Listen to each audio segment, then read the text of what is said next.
I see this quite interesting idea, and it was interesting when you said that you were Tasmanian architects. You know, I mean, this appears to me as though there's a particular synergy for you guys moving, or not necessarily moving, but having an office in Hobart and in Sydney. You know, and Melbourne kind of missed out on that jump. And I'm wondering whether there's something to do with the landscape or an awareness of topography that is not necessarily behind that move, but makes you feel comfortable operating in Sydney and Hobart. I think it's probably just to do with great yacht races myself. Look, I think it was just far more straightforward than that, in that Gerard had gone to Sydney to finish his studies and had worked there with Richard Johnson at what was Dennecorp Marshall then, and is now JPW. And as such had built a sort of network in Sydney of colleagues and friends. And the practice was founded on a project we were invited to do by John McDonald, the art critic, who had met up with a Malaysian developer who wanted to create an art gallery in Sydney, and that was actually the catalyst for beginning the practice. So that was all located in Sydney. So in some ways, the decision was entirely practical. What's been interesting for us is that having begun in Sydney with that level of patronage, if you like, we've discovered that that was completely unique in the Sydney scene, and it is a really ordinary climate to operate in the sense that the way that architecture is commissioned there is pretty ordinary. There is no ambition actually, and the ambition is for really very, very commercially safe, ordinary works, and there's no sense of Sydney needing to in some way investigate what innovative architecture might be through the way that it commissions institutional and private company and private domestic works. So are you suggesting that rather than the pool being smaller in Hobart, the opportunities are there for more innovation or for people to kind of put their neck out more? I think Tasmania has been an extraordinary ground for us in terms of the way that we have been asked to produce works that are challenging. And I think Tasmania is actually quite an interesting place architecturally, and I think it's actually far closer to Melbourne in terms of a lively local architectural conversation, interest, genuine interest in the architecture community. But also there does seem to be people who are wanting to commission works that that pursue some level of excellence from a design point of view. I think it's got a way to go to be equivalent to what Melbourne has achieved, for example, as a city. But there has seemed to us to be some really good opportunities there. Let's talk a bit more about topography. Yep. And the notion that I suppose Terroir's work emerges out of a particular concern for landscape, let's say.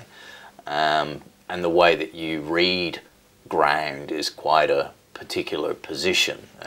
And I find that there are certain geometries and certain approaches that are engaged with the way that I can see a terroir architecture, if you like, emerging. Could you maybe talk about that a little? Yep, sure. I think there's two aspects to this. One of them is discovering in Leon van Schaik's words our spatial intelligence, which is something that we had begun to stumble over before we engaged with Leon, but that he really crystallises, particularly in his new book, Spatial Intelligence. And it was one of us having a sense that somehow growing up in the city of Hobart, sort of caught between the edge of the river and the mountain, sort of in this kind of thing, it gave us a particular way of thinking about the way that buildings relate to landscape. And two personal stories, but Scott and Gerard will also have similar stories that explain that. Is me coming to Melbourne for the first time as a younger person, and being introduced to the city and left on my own in the CBD with the instruction that this is a really simple city to navigate. It has wide streets running in one direction and wide and narrow streets running in the other. You can't get lost. Spending the rest of the day completely lost and terrified that I would not be able to find my way around. And after a little while I realised that the problem was that I kept looking up to see the landscape and down to find the river. So I was looking for the top of Mount Wellington and the Derwent River, and I suddenly realised that that was how I navigated space. And of course in a city that's flat, or to me Melbourne's not actually flat, it's quite undulating, but and it has tucks and folds, but there is no overarching geographical feature that sits up there, and there's no expanse of water that sits there so that when you look down a street you see the water at the end. So, and then the other part of that same trip was being taken out to Arthur's Seat to go up the chairlift, which I just found intensely amusing, arriving at a car park to find a chairlift going up what I wouldn't even describe as a hill. It was it was just a mound in the landscape. But anyway, we went up and stood at the top, and the people I were with were looking out saying things like, "Oh, look at the mountains, what a wonderful clear day," and I was looking out at a flat horizon with the city poking up through it, and a couple of bumps over here, and it actually took me a long time to work out that those bumps were the mountains.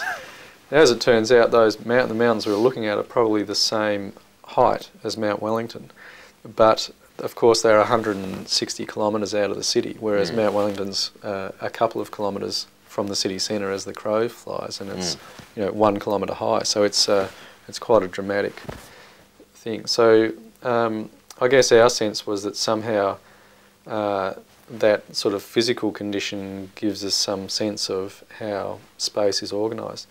Coupled with that was our very particular circumstance within that landscape, growing up during the Gordon below Franklin dams debate, and growing up in that environment, everyone had to have an opinion about landscape, no dams or go dams, and what we discovered out of that was that in fact landscape is not this sort of romantic given Edenic condition that we discover and unravel, and the sort of romantic, probably Sydney Nuts and Berries view of landscape is that it contains essences that we can only ever partially grab, and the role of architecture is to do its best to reveal some aspect of that essence, but we can never actually ever quite get to it.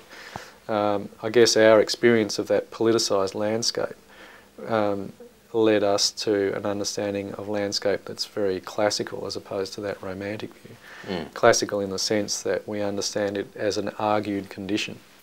What we're looking to do is to look for those very particular spatial and physical relationships, but at the same time to also try and understand what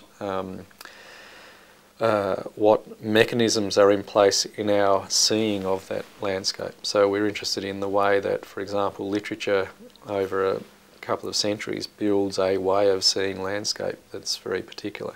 And you can see that in things that we've all read, like Winnie the Pooh or Wind in the Willows or The Secret Garden, or there's a whole range of those books of the golden years of English children's literature, which managed to condense into children's spatial experiences captured in the novel a couple of centuries of thinking about landscape, and it can be linked back to Bacon's beginning to unravel qualities of wilderness. He wrote a really wonderful essay called Of Gardens, in which he talks about the structure of landscape, and he's not talking about actually gardening and the way gardens are designed, but he's talking about spatial typologies and how we interact and react to those.